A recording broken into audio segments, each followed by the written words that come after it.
how to download and install Flutter. So hello viewers and welcome back to our YouTube channel, and in today's video I will be teaching you guys how to download and install Flutter application. So without delaying any further, let's get started. So first of all, open any type of your preferred browser. Then here on the search menu, simply search for Flutter. Simply search for it. Then here go to the first site. Then here on the top right corner you can see an option named Get Started. Simply click onto it.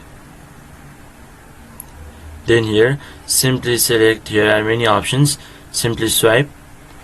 Then here simply select Windows. Now here simply select Android. After that scroll down until you see download option.